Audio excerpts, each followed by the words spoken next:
जय सद्गुरू. सर्वांना माझा नमस्कार. उन्हाळ्यात पोटाला थंडावा देणारी आणि जेवणाची चव वाढवणारी अस्सल कोकणी सोलकढी आज आपण घरच्या घरी नारळाचं दूध काढून बनवणार आहोत. इथं मी एक नारळ घेतलेला आहे. आता हा फोडून घेतलेला आहे. आता आपण हा किसून घेऊया.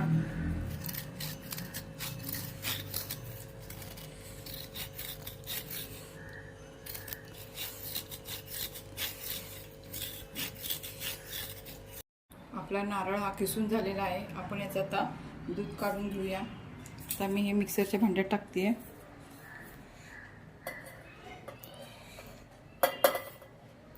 आता यामध्ये मी या 2 हिरव्या मिरच्या घेतलेल्या आहेत, त्या पण टाकणार आहे. इथे मी 2 पाकळ्या लसूण घेतलेल्या आहेत, तो पण टाकणार आहे. आणि थोडंसं आलं घेतलेलं आहे, ते पण मी त्यामध्ये टाकणार आहे. आणि इकडे मी कोमट पाणी करायला ठेवलेलं आहे, ते मी त्यामध्ये निम्मं टाकून घेणार आहे. आणि मी हे मिक्सरमधनं बारीक वाटून घेणार आहे. किसलेल्या नारळाचं आपण दूध करून घेतलेलं आहे, ते आता आपण गाळून घेऊया.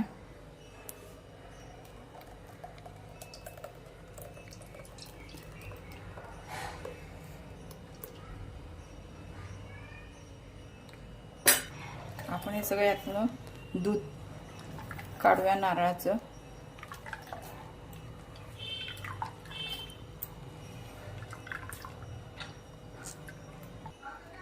पहिलं हे दूध बघा आपलं किती घट्ट निघालेलं आहे.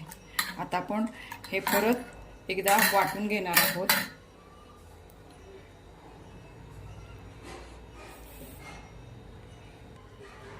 आता यामध्ये आपण थोडंसं कोमट पाणी टाकूया आणि आता त्यामध्ये चवीपुरतं आपण मीठ टाकूया आणि परत हे बारीक करून घेऊया. आपण हे दुसऱ्यांदा पाणी टाकून बारीक करून घेतलेलं आहे, ते आता परत आपण गाळून घेऊया.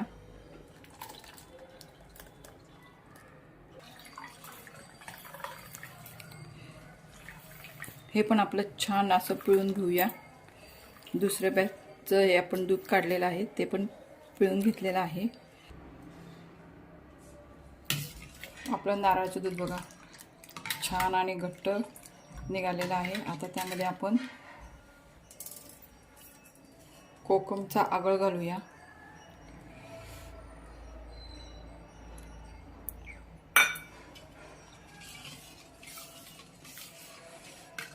किती छान कलर आलेला आहे बघा, सुरेख कलर आलेला आहे.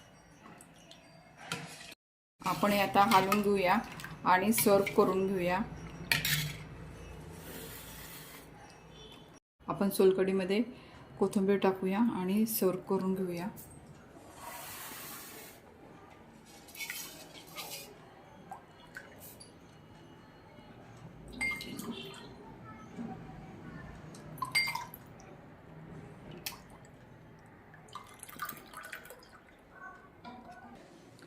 आपली चविष्ट आणि थंडगार सोलकढी तयार आहे.